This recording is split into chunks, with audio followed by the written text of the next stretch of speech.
Barbara vivait modestement en louant 2 de ses chambres à des étudiants. Elle n'avait aucune assurance pour son appartement. Le 11 septembre, elle a tout perdu. Aujourd'hui, je suis en pilotage automatique. Et je fais comme si rien de tout ça n'était là.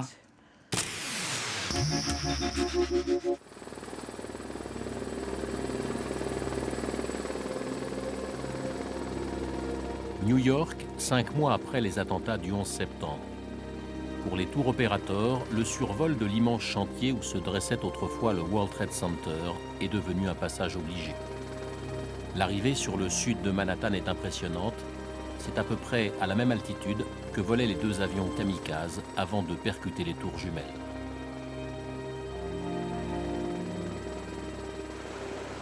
Nous survolons le sud de Manhattan. C'est là que les attaques ont eu lieu. Maintenant, on appelle ce site Ground Zero. Nous sommes actuellement à 365 mètres d'altitude. Les tours, elles, culminaient à plus de 425 mètres. Elles étaient une véritable présence dans la ville. Aujourd'hui, on a vraiment l'impression qu'il manque quelque chose. C'est comme si la ville avait été amputée. Près de 3000 personnes sont mortes ici le 11 septembre. Alors je vous demande de bien vouloir observer une minute de silence.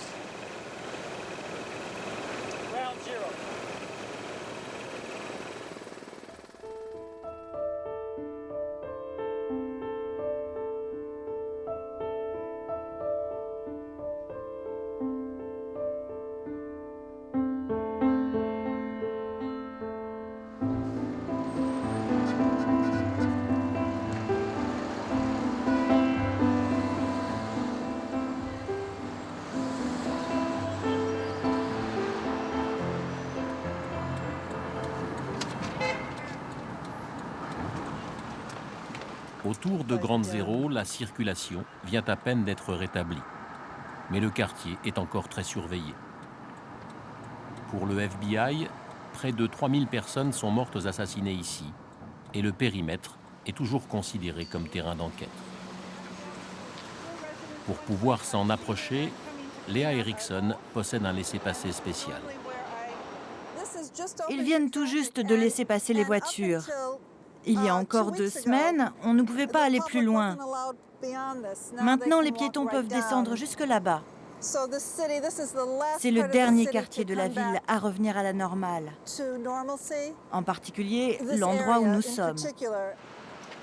Aujourd'hui, Léa est venue avec des renforts pour commencer le nettoyage de l'appartement d'une de ses amies.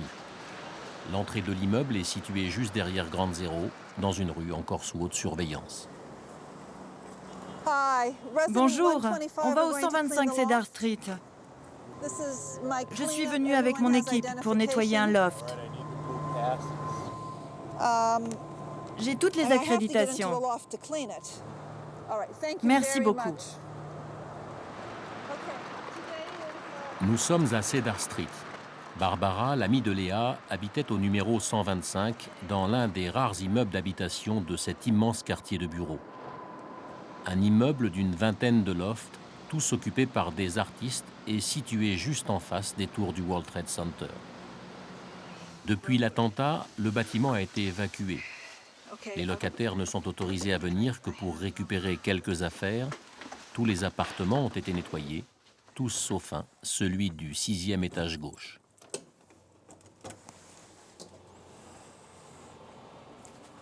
Bienvenue en enfer.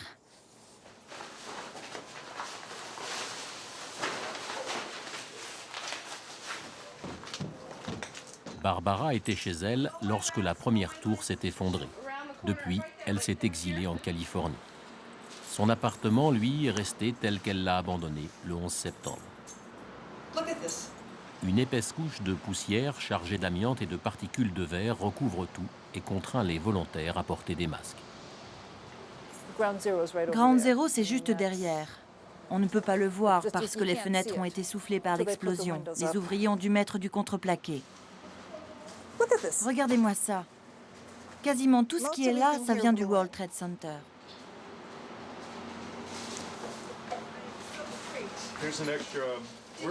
Kyle Brooks est venu en voisin pour aider et prendre des nouvelles de Barbara.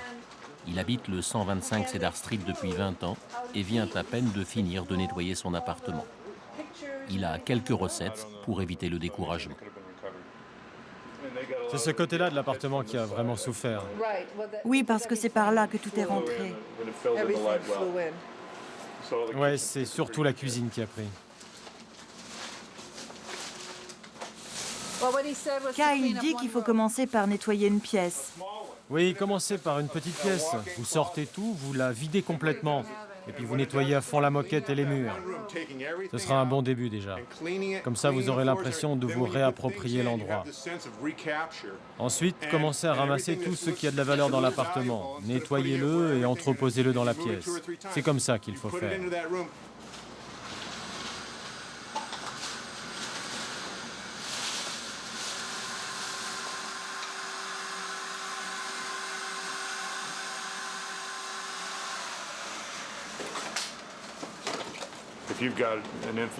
Si vous voulez sauver un maximum de choses, alors il ne faut compter ni votre temps, ni vos efforts. Mais très franchement, si vous voulez vraiment tourner la page, il vaut mieux tout mettre à la poubelle et tirer un trait sur le passé. Tu vois cette chaussure? Eh bien, lorsque je suis venue ici la première fois avec Barbara, 3 semaines après le 11 septembre, je lui ai dit « Tiens Barbara, j'ai trouvé une de tes chaussures. » Elle m'a regardée et elle m'a dit « C'est pas à moi. » Tu sais, la police organise une collecte d'objets personnels à Staten Island. Tu devrais leur donner cette chaussure. Un mari pourrait peut-être la reconnaître.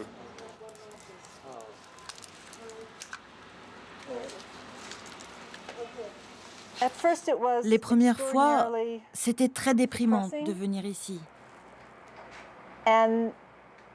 Maintenant, ça me met en colère.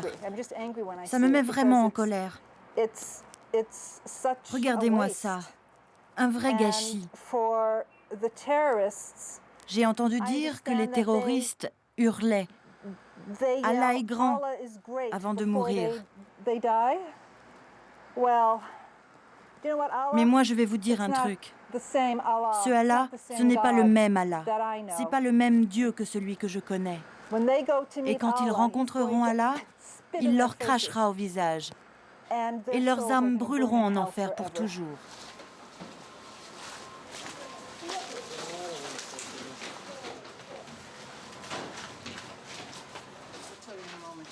Récompense pour les amis de Léa, une visite au 8e étage dans le loft de Kyle et de sa femme. Ici, les fenêtres de l'appartement ont été remplacées et les habitants du 125 font partie des très rares New-Yorkais à pouvoir observer les fouilles sur Grande Zéro.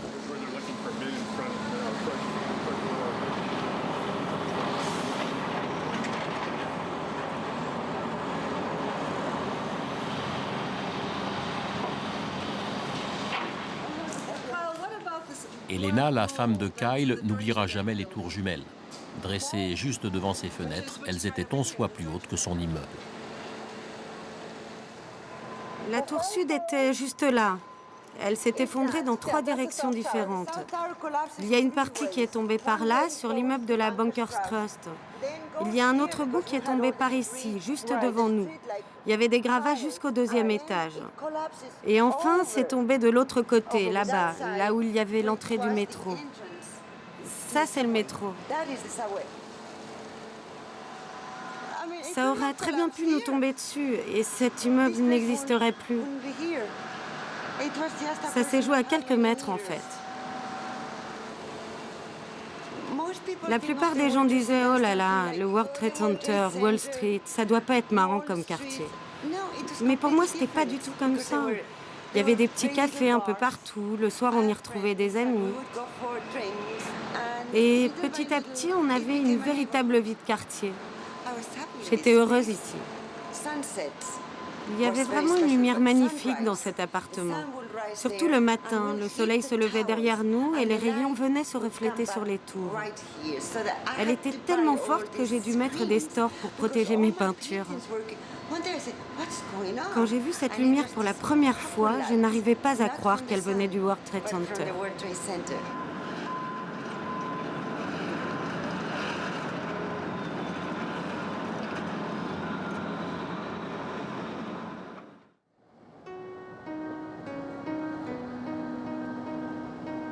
À 60 km de Ground Zero dans l'État du New Jersey, la petite ville de Morristown, une de ces banlieues tranquilles et dorées pour les courtiers de Wall Street. Steve Russin habitait ici avec sa femme et son fils Alec. Le 11 septembre, il est parti travailler comme d'habitude au 104e étage de la tour nord du World Trade Center. À 8h48, le premier avion s'encastre quelques étages en dessous de lui. 5 mois après sa mort, Andrea, sa veuve, n'arrive toujours pas à retourner à Manhattan. Et comme des centaines d'autres mamans, elle essaye de faire comprendre à son fils Alec, devenu orphelin, que son père ne rentrera pas du travail. Le mot travail est un mot difficile pour nous. Pendant des mois, on évitait de l'employer à cause d'Alec. Avant le 11 septembre, il avait l'habitude de venir tous les matins dans notre chambre. Le week-end, Steve était là, mais pendant la semaine, quand Alec venait, il demandait toujours « Où est papa ?» Et je lui répondais « Eh bien, où est-ce qu'il est à ton avis ?» Et il me répondait « Au travail !» Tous les jours, il me posait cette question.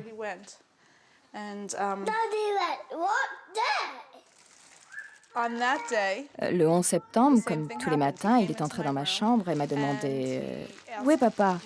Et comme d'habitude, je lui ai répondu qu'il était parti au travail. Mais ce jour-là, papa n'est jamais rentré du travail. Et nous ne sommes jamais allés récupérer sa voiture non plus, car Alec n'aurait pas compris que la voiture revienne sans son papa.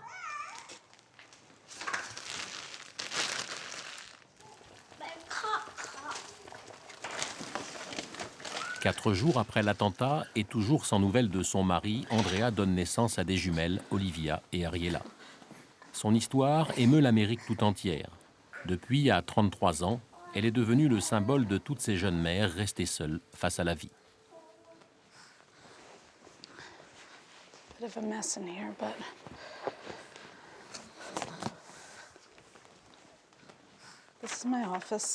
C'est mon bureau. Excusez-moi s'il est en désordre, mais c'est ainsi. Je n'ai pas eu le temps de ranger. C'est très difficile de tenir le coup. C'est physiquement et mentalement éprouvant. Jusqu'ici, je m'en sors à peu près. Les enfants se portent bien. Regardez celle-là qui commence à ramper. Regardez.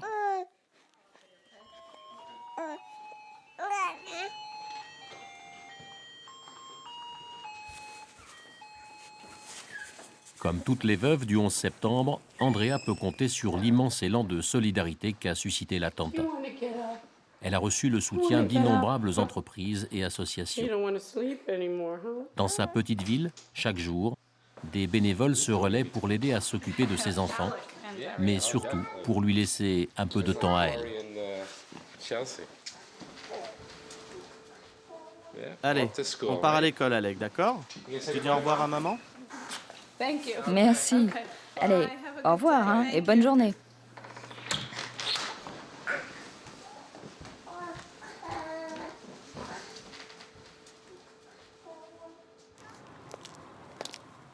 Andrea est suivie régulièrement par un psychiatre. Mais en plus de sa thérapie 2 fois par semaine, dans des locaux prêtés par une église, elle retrouve d'autres veuves du 11 septembre pour parler. Leurs maris travaillaient tous avec le sien chez Cantor Fitzgerald, l'une des plus importantes sociétés de courtage de Wall Street. Aucun des 700 employés présents le jour des attentats n'a survécu. Aujourd'hui, leurs veuves cherchent ensemble comment supporter la vie sans eux. C'est vraiment dur de dîner tous les soirs avec les enfants, comme on le faisait quand Mike était encore là. Maintenant qu'il est parti, c'est très dur de voir cette place vide. Les enfants préfèrent attraper un truc dans le frigo et manger dans leur coin. Il faut que je me batte pour qu'ils viennent à table, que je leur explique qu'on est toujours une famille. Et personne ne s'assoit à la place de Mike. Quand il y a des invités et que toutes les places sont prises, c'est moi qui prends sa place. Alec non plus, il ne laisse personne s'asseoir à la place de son père. Mais quand des hommes viennent, des hommes jeunes, il leur demande de s'asseoir à la place de Steve.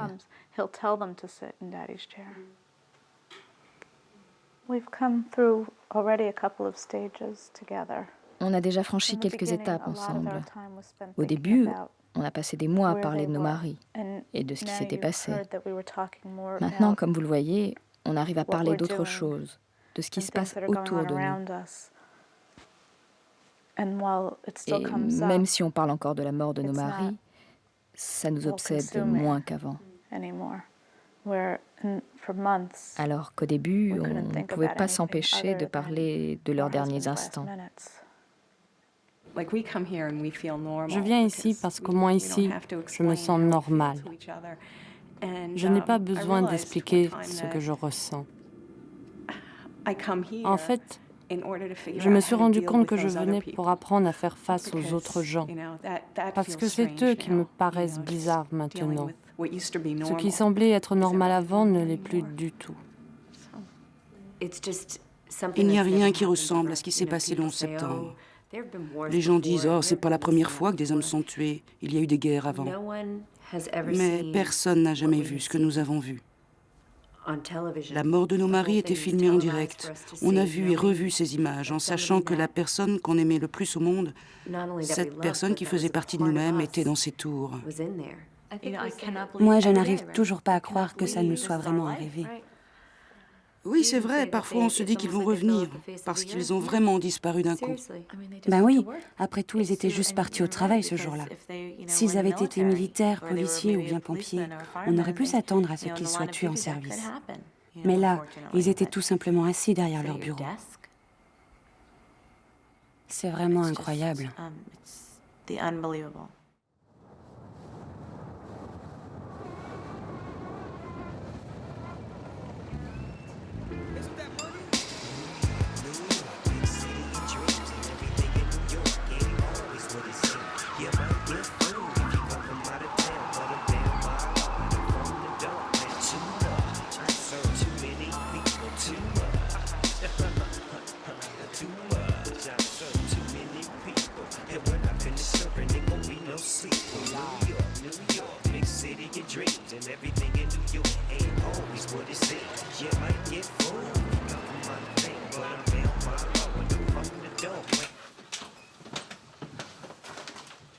New York, Matthias Turk en rêvait depuis toujours. Il y a 7 ans, il débarque aux États-Unis pour y finir ses études. 5 ans plus tard, il crée avec 2 amis une société de logiciels et de services informatiques. Et 4 mois avant le 11 septembre, il s'offre des bureaux dans la tour nord du World Trade Center. On était au 53e étage de la tour nord, donc la première qui a été impactée.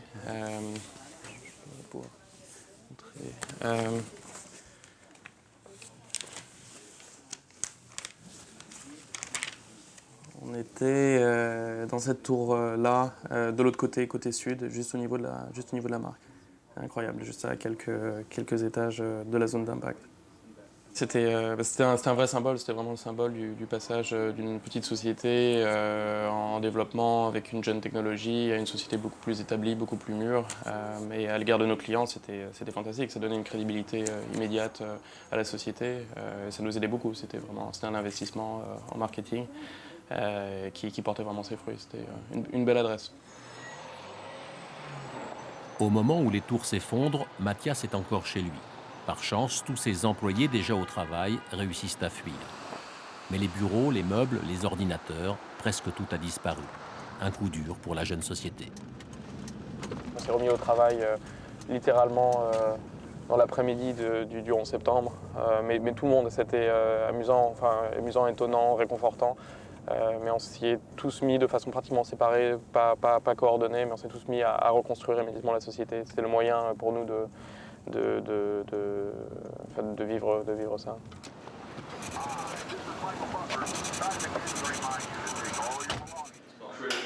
Aujourd'hui, Matthias et ses associés ont retrouvé de nouveaux locaux. Nous sommes dans une période clé pour notre société et il faut absolument que nous réussissions à augmenter les ventes. Jusqu'ici, nous avons réussi à établir quelques bons contacts avec des gros clients potentiels. Mais vu le contexte économique, il faut vraiment que nous mettions les bouchées doubles pour réussir. Le 11 septembre, c'est devenu complètement tabou.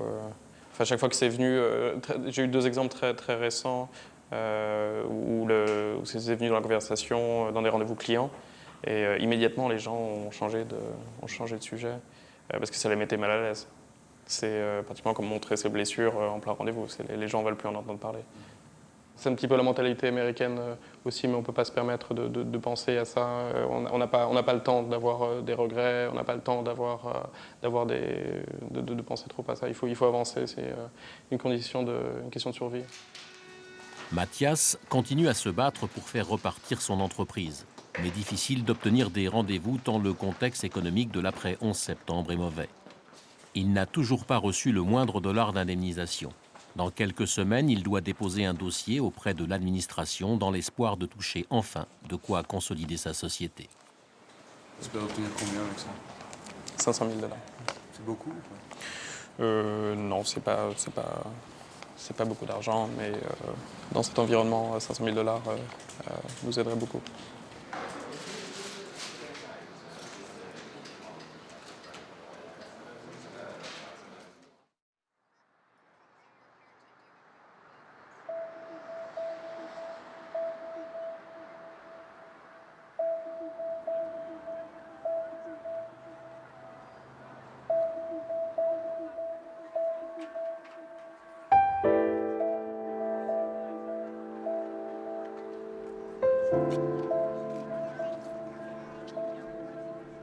Cela fait 6 mois tout juste que les tours du World Trade Center ont disparu du paysage de Manhattan. Pour les New-Yorkais, c'est l'occasion de se rassembler pour se souvenir. Il est 19h, 2 traits de lumière ressuscitent l'espace d'un instant les tours effondrées.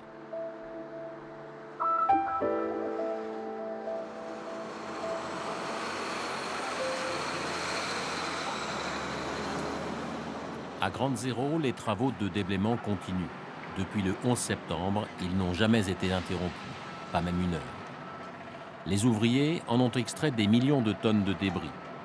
Un travail d'autant plus difficile à accomplir qu'avant d'être l'un des plus grands chantiers du monde, l'endroit est d'abord un immense cimetière.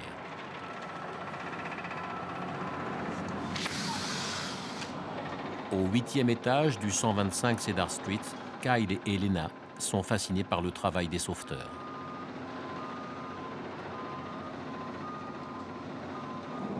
Je veux savoir ce qui se passe là-bas. Je vois des pompiers qui creusent depuis le début de la soirée. Je les ai vus sortir des petits sacs et aussi des boîtes. À mon avis, ils sont en train de retrouver des corps, ou plutôt des morceaux de corps. Regardez, les voilà. Je les ai tous. Je trouve qu'il y a quelque chose de très émouvant dans cette scène. Ces hommes sont en train de chercher leurs amis, et tout ça au milieu de ce chaos de ferraille et de gravats, entre ces pelleteuses si inhumaines. C'est cet aspect humain qui m'attire beaucoup. Et en plus, aujourd'hui, c'est la cérémonie des 6 mois. On a mis ces tours de lumière, mais ces pompiers, eux, ils s'en moquent. Tout ce qui les intéresse, c'est de continuer à chercher.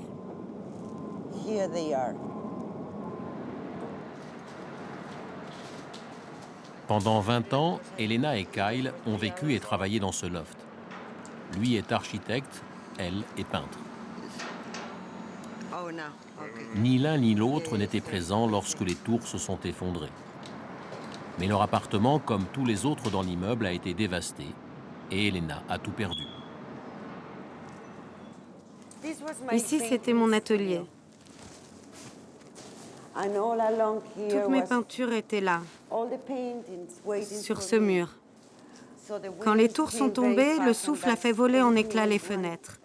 Et tout s'est retrouvé par terre. Mes peintures ont beaucoup souffert. En fait, elles ont toutes été détruites. Des milliers de morceaux de verre les ont transpercées, parce que tout est rentré comme ça. Vous voyez ? Je ne suis plus traumatisée comme au début. Maintenant, je suis devenue une sorte de détective. Je me promène partout, j'observe le chantier et j'essaye de comprendre ce qui se passe. Et ça me fait du bien. Parce que tant que je suis ici à regarder les pompiers travailler et chercher leurs camarades, je me sens mieux. Ça m'évite de penser au reste.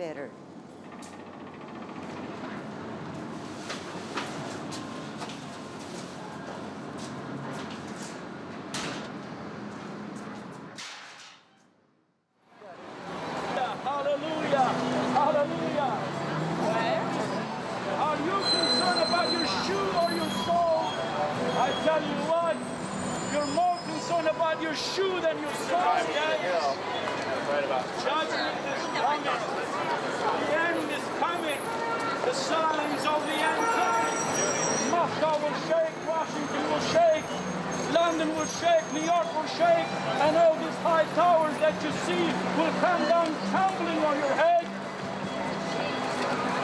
And then you will look for a hole to hide, and there shall be no place to hide from the angel of the Lord. Two gigantic towers destroyed in 1 hour. In 1 hour, two gigantic towers destroyed. The Lord says in 1 hour that you never expect, I will bring sudden destruction.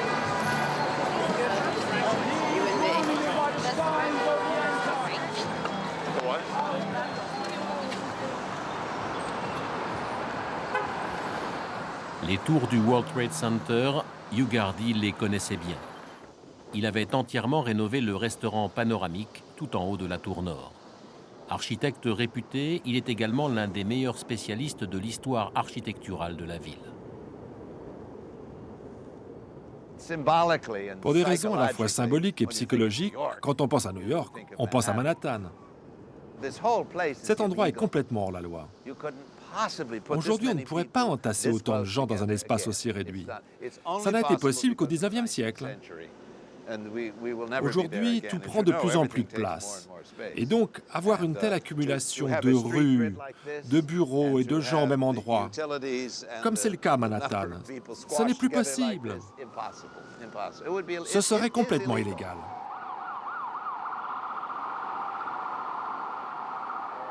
Aujourd'hui, Hugh Gardy a rendez-vous à Ground Zero. En dehors de la police, des pompiers et des ouvriers, il est l'un des rares à pouvoir accéder au site. L'un des immeubles qu'il a construit a été endommagé le 11 septembre et il vient aujourd'hui donner son avis sur l'état de la structure. Vous pouvez voir ici comment cet immeuble a été détruit lorsque les tours sont tombées. Maintenant qu'elles ne sont plus là, on est complètement désorienté. On n'a plus l'impression d'être à New York. On n'a jamais vu la ville sous cet angle. Ça nous donne vraiment une nouvelle perspective. En plus, on retrouve encore des corps sur ce site. Ouais, rien que cette semaine, on en a retrouvé plusieurs. Il y a des gens qui ne peuvent même pas venir ici. Des gens pour qui c'est impensable à cause de ce que ça représente pour eux. Pour Hugh Gardy, l'espace laissé par l'effondrement des tours du World Trade Center offre une opportunité unique de repenser tout le sud de la ville, mais aussi de corriger quelques erreurs du passé. Les tours qui étaient ici ne seront jamais reconstruites. Elles étaient le produit de leur époque et elles ont rempli leur fonction. La structure qui va les remplacer sera forcément plus en harmonie avec le quartier. En fait, les tours ont toujours été à part dans la ville. C'est tout le site qui est transformé par ce trou béant. Et évidemment, il faut se poser la question de ce que l'on va mettre à sa place. De toute façon, il y aura un mémorial. Mais on doit encore déterminer où et comment on l'intégrera au site. Pour l'instant, c'est un trou d'une profondeur de 7 étages. Si on fait un parc pour le mémorial, on ne peut pas le mettre au fond. Ce ne serait pas très heureux. Si on met ce parc au niveau de la rue, qu'est-ce qu'on met en dessous? En plus, il faut savoir que dans 14 mois, il y aura des lignes de métro et des trains de banlieue qui déverseront 20 000 personnes tous les jours à cet endroit. Comment faire coexister un tel flot humain avec la présence même d'un mémorial? Ça aussi, ça doit être pris en compte quand on décidera de ce qu'on va faire ici.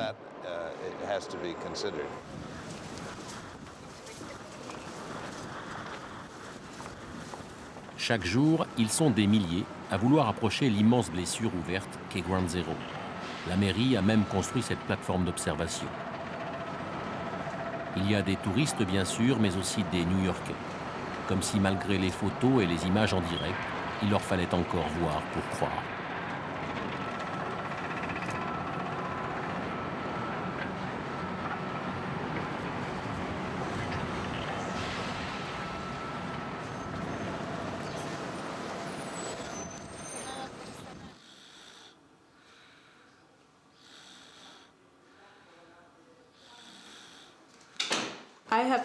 Je ne suis encore jamais allée à Ground Zero. C'est là que mon mari est mort. Et avant que je puisse y aller, il faudrait que tous ces touristes qui viennent et qui se bousculent pour prendre des photos aient un peu plus de respect pour les 3000 personnes qui sont mortes là. Et si je vais à Ground Zero, ce sera très éprouvant pour moi. Et je n'arriverai sûrement pas à tolérer tous ces touristes qui visitent l'endroit, comme si c'était la statue de la liberté.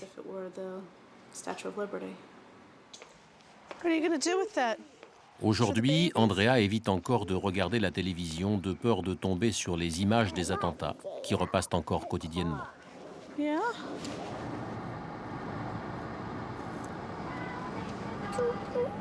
Yes, you saw the pool?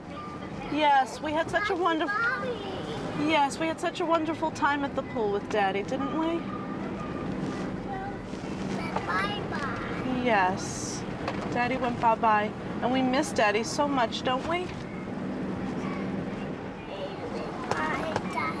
Yeah, we miss playing with your daddy. Your daddy loved to play with you.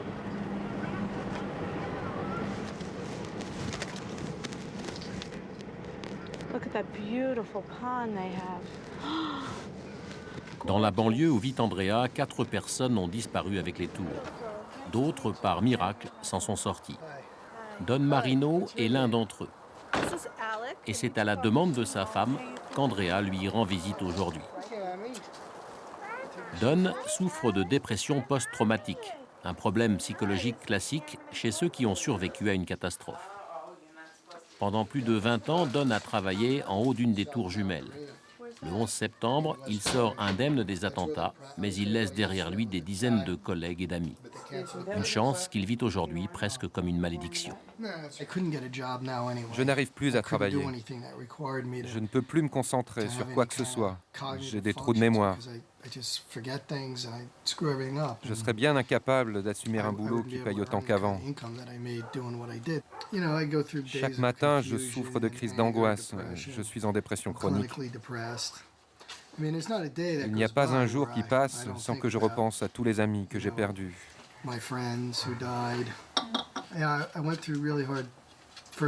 Après l'attaque, j'ai dû assister à des enterrements presque chaque jour, pendant 6 semaines. Ça a été le moment le plus éprouvant de ma vie, avec la mort de mon père. Vous savez, en tant que veuve, ça ne me rend pas plus heureuse de savoir que vous êtes si déprimée. Et ça ne ramènera pas nos maris non plus. Bien sûr, je remercie le ciel d'avoir survécu, mais en même temps, j'ai ce sentiment de culpabilité qui me ronge. Et je me dis, pourquoi moi j'ai survécu et pas Joe? Peut-être que j'aurais pu aider un tel à s'en sortir, ou peut-être que j'aurais dû vérifier que tout le monde était bien parti. Mais... Moi, je ne vous en veux pas de vous en être sortis. On peut en vouloir à personne de s'en être sorti. En revanche, ce que vous pouvez faire pour vos amis qui ont disparu, c'est de profiter d'être encore en vie pour essayer d'aider leur famille. À chaque fois que vous vous sentez déprimé, prenez le téléphone et appelez une de ces veuves.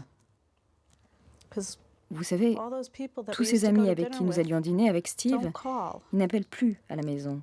Ils prétendent qu'ils ne savent pas quoi dire. Mais juste bonjour, ce serait déjà un bon début. Je ne crois pas que Steve voudrait que je passe mon temps à faire son deuil.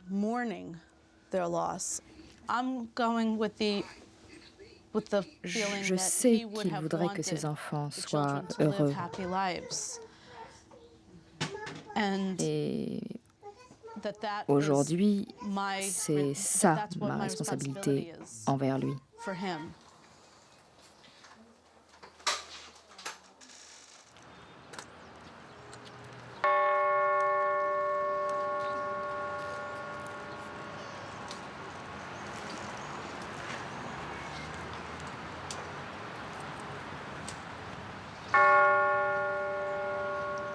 Sept mois après la disparition du World Trade Center, les pompiers continuent d'enterrer les leurs.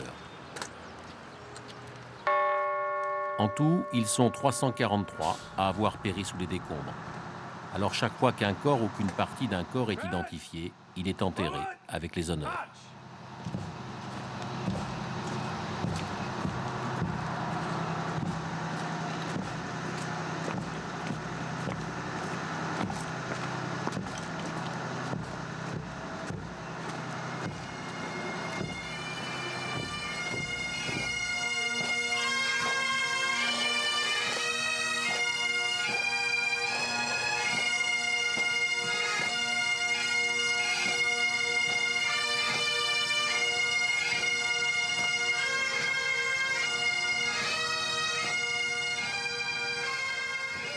Avant le 11 septembre, dans le pire des cas, on enterrait 3 ou 4 camarades morts au feu.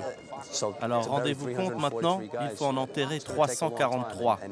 Ça va prendre longtemps et c'est très éprouvant. Mais je vais vous dire, regardez autour de vous. Vous voyez tous ces pompiers? Ça prouve qu'on est toujours aussi déterminés à soutenir les familles de nos camarades. C'est notre tradition et on sera là jusqu'au dernier.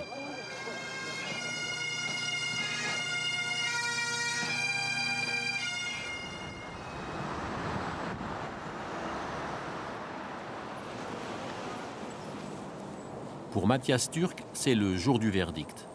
Après des semaines d'attente, il a rendez-vous tout près de Grande Zéro pour déposer sa demande d'indemnisation. Le jeune entrepreneur va enfin connaître le montant de la prime qui lui est accordée.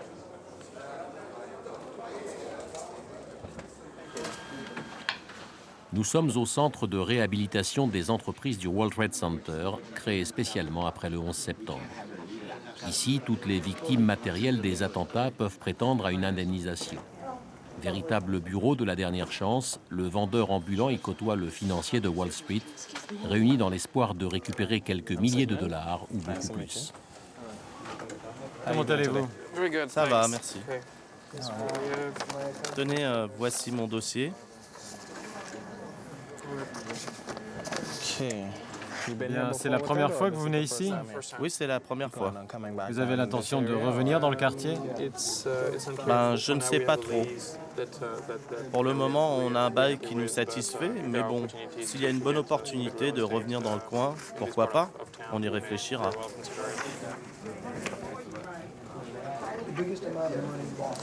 Alors, vos bureaux se trouvaient dans le World Trade Center. Donc, vous avez droit à 4% de votre chiffre d'affaires. Donc, 4% de 764 808 $. Ça vous fait un total de 30 592 $ exactement. Ça, c'est l'estimation que je peux vous donner tout de suite. C'est pas exactement ce qui m'avait été dit au téléphone, mais 30 000 $. Très bien, on prendra ça. Si ça me prend 1 heure pour venir ici et ça prend aux gens de ma société quelques heures pour préparer un dossier, que ça nous ramène 30 000 $, c'est très bien. Ce sont les États-Unis, hein, c'est le capitalisme dans ce qu'il a de dur. Les aides fédérales, les aides étatiques sont limitées. Je crois que la vraie façon dont on a commencé à sortir, on va continuer à se sortir de tous ces problèmes, c'est par notre succès économique et notre volonté de réussir.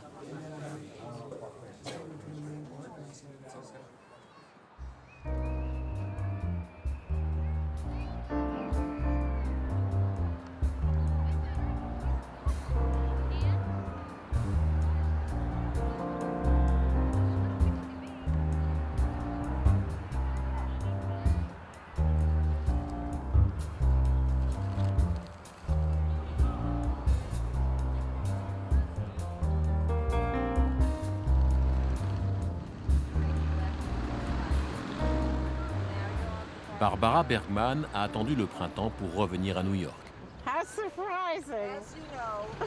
Elle est arrivée la veille de Californie. C'est la première fois depuis 6 mois qu'elle va revoir son appartement de Cedar Street. Elle a demandé à son amie Léa de l'accompagner. Je ne me sens pas très bien. C'est triste d'être de retour. On essaie de positiver, hein, Barbara? Vous savez, ce loft, c'est 20 ans de ma vie. J'ai tout perdu, alors forcément tout ça me rend triste.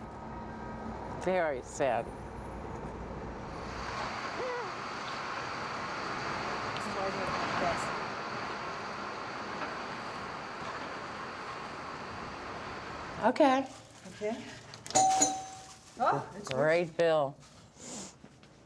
Bill.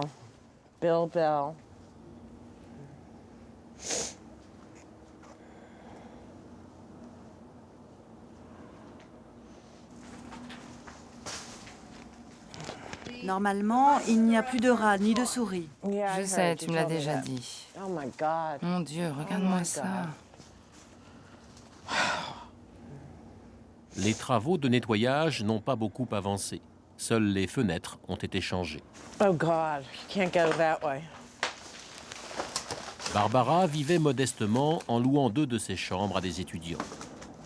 Elle n'avait aucune assurance pour son appartement. Le 11 septembre, elle a tout perdu. Aujourd'hui, je suis en pilotage automatique. Et je fais comme si rien de tout ça n'était là. Comme si rien ne s'était passé. Pretend that it doesn't exist.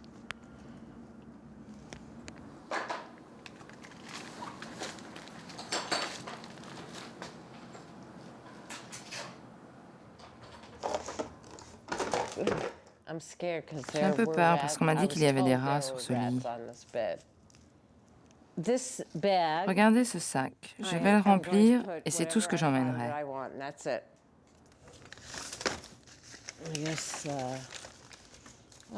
Il faudrait peut-être que je garde cet agenda.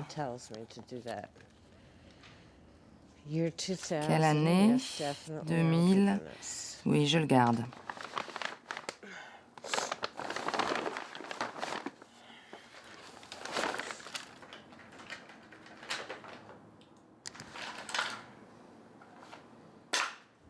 Si je vois quelque chose sur le dessus qui m'intéresse, je le prends.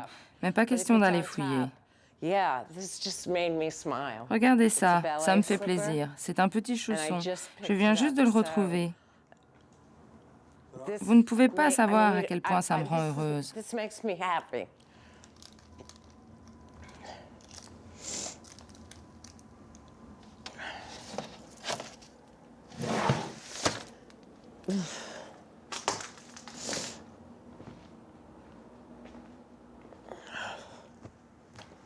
Je commence vraiment à avoir mal au cœur. Tout a été détruit. Et plus rien ne sera jamais comme avant. Rien du tout. Alors, il vaut mieux dire adieu à tout ça et recommencer à zéro. Et est-ce que vous reviendrez un jour? Je ne sais pas.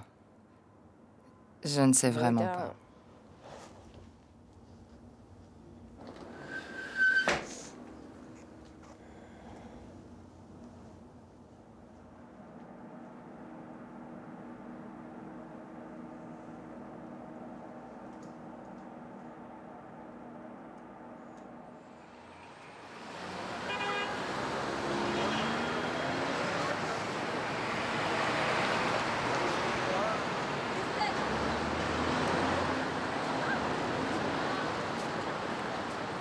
Elena et son mari ont eu plus de chance que Barbara. Grâce aux assurances, ils ont pu se reloger dans un autre loft, pas très loin de Cedar Street. De leurs affaires personnelles, ils n'ont récupéré que leurs peintures et leurs photos. Tout le reste est allé à la décharge. Alors ils ont choisi de vivre parmi les vestiges du World Trade Center. Tout un bric-à-brac d'objets et de papiers atterris chez eux par hasard et qu'ils espèrent faire revivre à leur manière. Une façon pour eux de repartir dans la vie et d'exorciser le 11 septembre. Bon, de ce côté-là, il y a mes tableaux. Ils sont détruits, mais j'en ai besoin pour l'assurance. Nous avons tout rangé ici. Les documents, les livres, les papiers, tout ce qui est rentré dans notre appartement. Tout ce qui est venu du World Trade Center. Ça, c'est un des sacs. Et voici quelques-uns des papiers. Regardez, ça, ce sont des cartes de visite des gens de Aeon. C'est une grosse société du World Trade Center. Il y a là le vice-président, le PDG, le directeur. Ils sont tous là. Là, j'ai un petit dessin, probablement celui d'un enfant pour son père ou pour sa mère. Ce qu'on a gardé, ce sont surtout des choses personnelles, que ce soit des photos, des dessins ou des lettres. Ce sont des vies que nous n'aurions jamais connues autrement. Acheter. Ça, c'est formidable. J'aime bien cette idée d'acheter, de vendre, le monde de l'entreprise, tout cet univers avec lequel je n'avais aucun rapport et qui tout à coup a fait irruption dans ma vie. Voilà, ça vient de chez Cantor Fitzgerald. C'est une banque, ou quelque chose comme ça. Tout ce monde qui n'était pas le mien va le devenir, parce que ces gens étaient mes voisins. On ne se connaissait pas, mais on travaillait côte à côte, aux mêmes heures.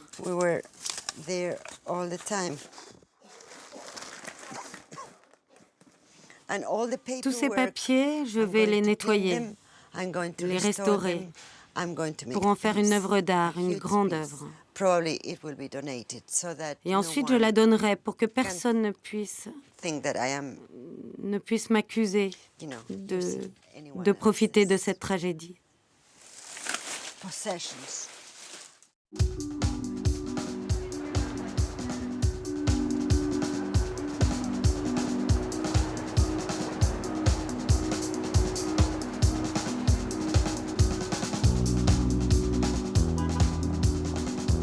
Mathias, lui, continue à se battre pour développer son entreprise. Aujourd'hui, avec une dizaine d'autres jeunes patrons, il est l'invité d'un club d'investisseurs. Bonjour, je suis Matt Turk de Triple Up Technologies. Nous sommes une société spécialisée dans le tri des informations. De cette présentation, Mathias espère quelques contacts sérieux avec des financiers. Il n'a que quelques minutes pour convaincre. Il recherche plusieurs millions de dollars en vue d'élargir le capital de sa société.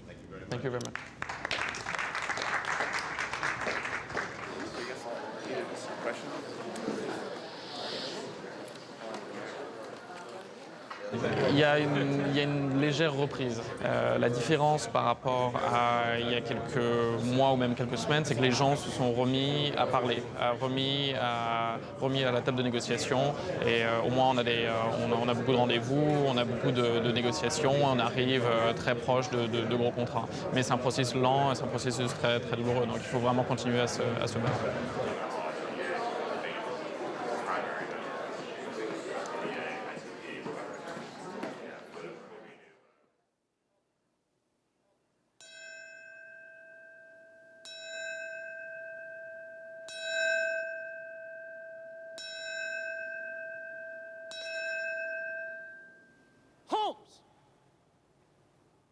Fermeture du chantier de Ground Zero, 261 jours après le 11 septembre.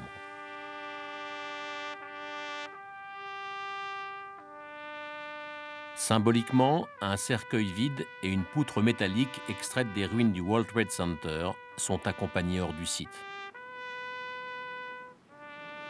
Sur les 2843 victimes des attentats, un tiers seulement a été retrouvé et 15 000 restes humains attendent encore d'être identifiés.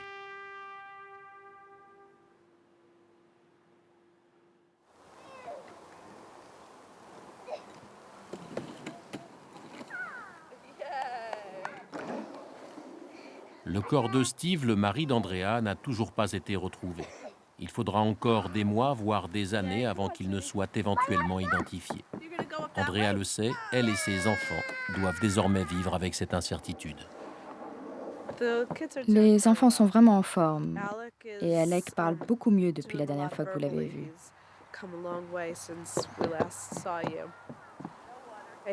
Il a ses bons et ses mauvais jours, même s'il n'a pas encore complètement accepté la mort de son père.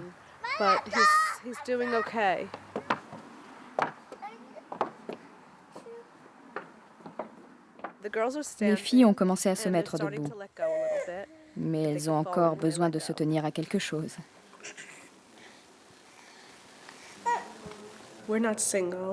Je ne suis pas célibataire, je suis veuve, et mon mari fera toujours partie de ma vie. Je suis encore jeune et je suis en bonne santé. Et je sais à quel point c'est bon d'aimer et d'être aimé. À quel point c'est bon de pouvoir avoir une confiance absolue en quelqu'un.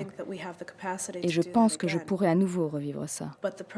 Mais la personne que je choisirai devra accepter le souvenir de mon mari dans notre relation. La seule raison pour laquelle un autre homme partagerait ma vie, c'est parce que mon mari a été assassiné.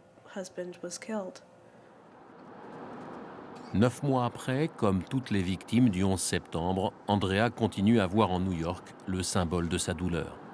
Et il lui faudra encore longtemps avant qu'elle ne puisse y revenir. J'aurais dû apporter une photo de Steve pour la mettre ici.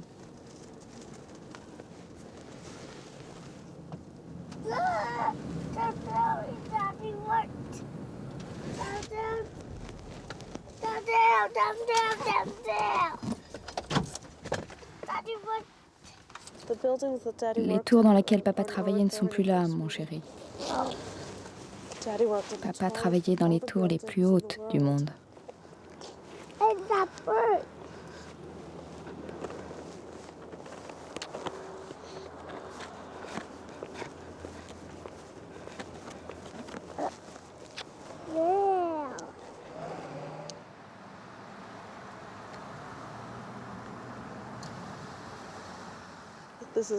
On n'ira pas plus près aujourd'hui.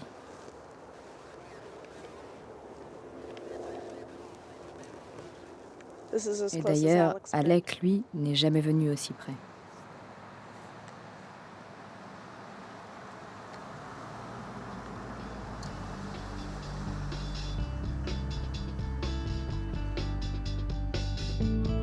In New York, freedom looks like too many choices. In New York, I found a friend to drown out the other voices. Voices on a cell phone, voices from home, voices of the hard sell, voices down a stairwell in New York. Just got a place.